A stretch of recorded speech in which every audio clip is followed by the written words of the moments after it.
Shalom saudara-saudara yang terkasih. Mari kita baca 1 Korintus pasal 5 ayat 12 dan ayatnya yang ke-13. Firman Tuhan bunyinya demikian. Sebab dengan wewenang apakah aku menghakimi mereka yang berada di luar jemaat? Bukankah kamu hanya menghakimi mereka yang berada dalam jemaat? Mereka yang berada di luar jemaat akan dihakimi Allah. Usirlah orang-orang yang melakukan kejahatan dari tengah-tengah kamu. Saudara-saudara yang terkasih, berbicara tentang menasehati, mengingatkan, dan mengarahkan adalah kewajiban kita sebagai anak-anak Tuhan untuk mengarahkan sesama kita. Sesama kita yang dimaksud adalah orang-orang percaya. Sebagaimana Rasul Paulus mengingatkan jemaat di Korintus, dia terkesan seperti orang yang arogan. Sebentar-sebentar marahin, sebentar-sebentar menegur. Tapi apakah memang Paulus searogan itu dengan merasa diri suci? Tentu tidak, saudara-saudara. Ternyata ini memang bagian dari kehendak Tuhan bagi setiap anak-anaknya untuk saling menasehati, untuk saling mengarahkan.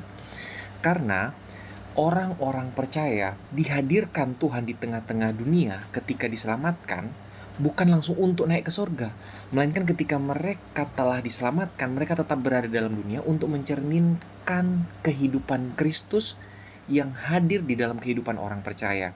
Namun orang-orang percaya bukan berarti orang-orang yang kebal. Makanya orang percaya butuh sesamanya, yaitu orang-orang percaya yang lain, untuk bisa saling menasihati, saling mengarahkan. Maka bukan hal yang berlebihan ketika kita pun sesama anak-anak Tuhan untuk mengarahkan orang ketika dia mulai keluar jalur. Sekali lagi, terkonsentrasi kepada anak-anak Tuhan yang mulai salah arah merupakan kewajiban kita untuk mengarahkan kembali dia kepada Kristus. Begitupun tatkala kita yang mengalami kesalahan, kita berbuat kesalahan sengaja dan tidak sengaja, kita harus memiliki kerelaan hati untuk ditegur bahkan. Saudara-saudara, di dalam Tuhan kita mencerminkan Kristus yang hidup. Oke, kita memang tidak sesempurna Kristus dan itu fakta. Tetapi kehidupan untuk serupa Kristus itu merupakan suatu proses yang harus terjadi. Karena sekali lagi, Kristus menghendaki kita untuk menjadi serupa dengan Dia.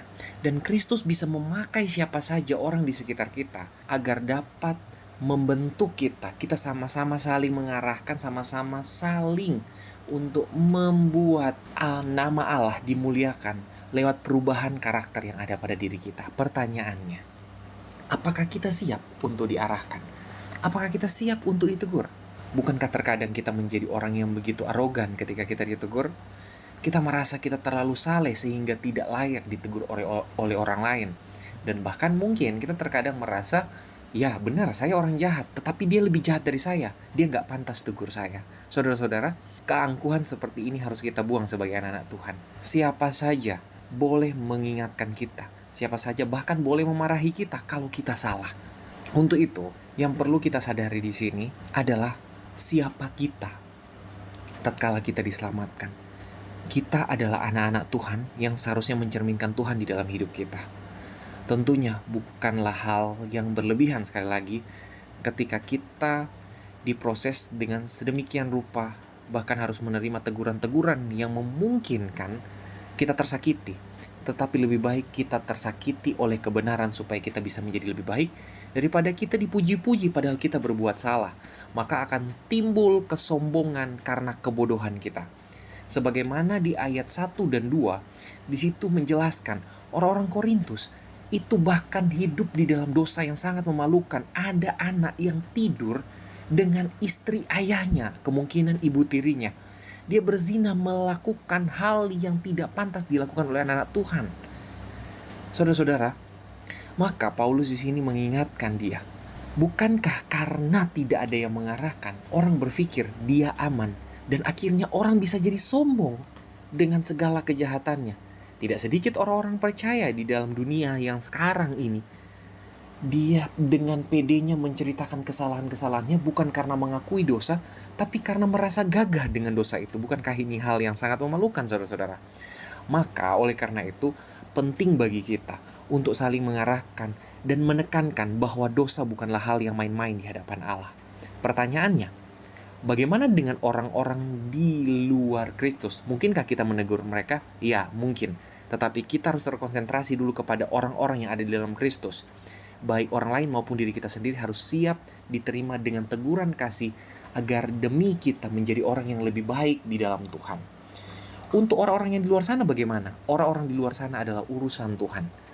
Orang di luar sana adalah bagiannya Tuhan. Jangan dulu muluk-muluk untuk mengarahkan orang di luar sana bermimpi untuk menjadi orang yang saleh sesaleh-salehnya dulu baru bisa menegur orang. Tentu tidak.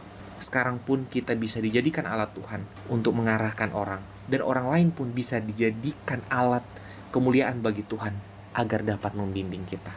Saudara-saudara, mari dengan penuh kerendahan hati kita belajar untuk semakin serupa Kristus.